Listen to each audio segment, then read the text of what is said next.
Good evening and welcome back to Cecilia.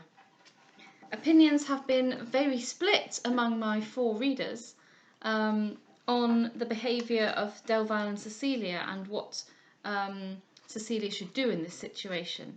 I have to say that it has come down to me and my mother being Team Cecilia and everyone else being Team Delvile, which probably says more about my family's values than anything else. So that's something to unpick in therapy another time. So let's see whether your opinions change or stay the same.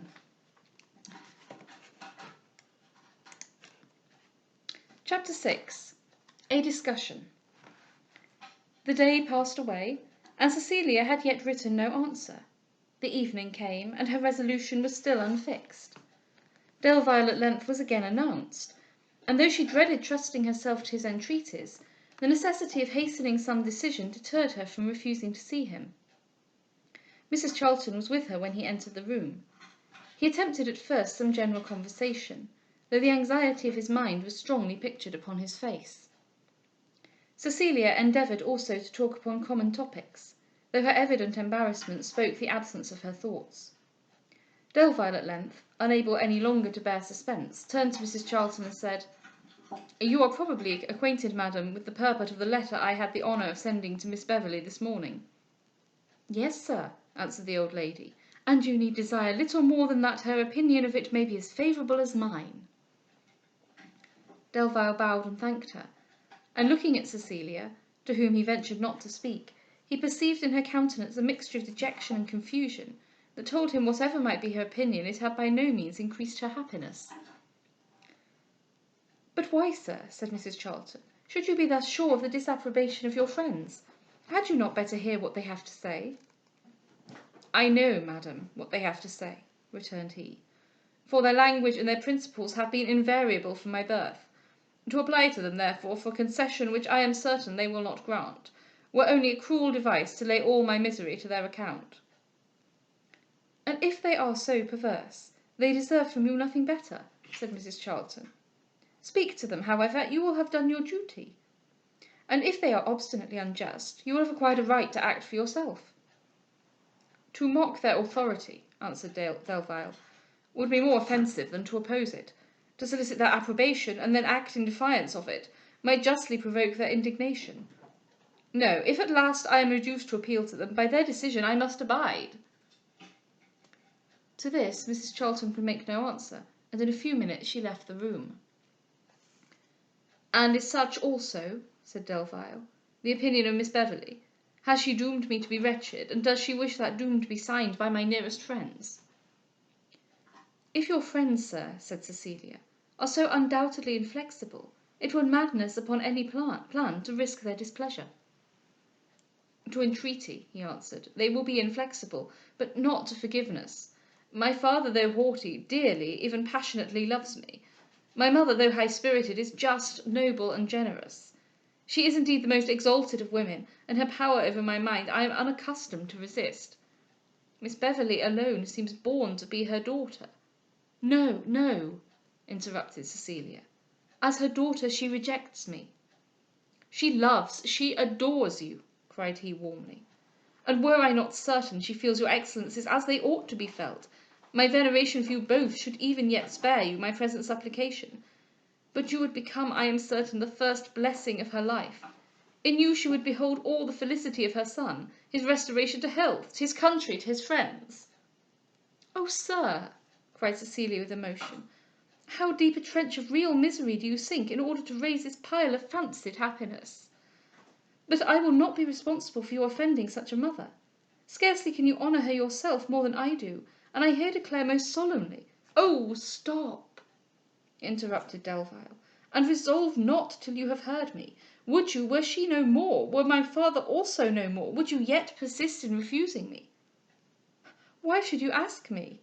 said Cecilia, blushing. "You would then be your own agent, and perhaps—" She hesitated, and Delvile vehemently exclaimed, "Oh, make me not a monster! Force me not to desire the death of the very beings by whom I live. Weaken not the bonds of affection by which they are endeared to me. and compel me not to wish them no more as the sole barriers to my happiness." "Heaven forbid!" cried Cecilia. "Could I believe you so impious, I should suffer little indeed in desiring your eternal absence." "Why, then only upon their extinction must I rest my hope of your favour?" Cecilia, staggered and distressed by this question, could make no answer.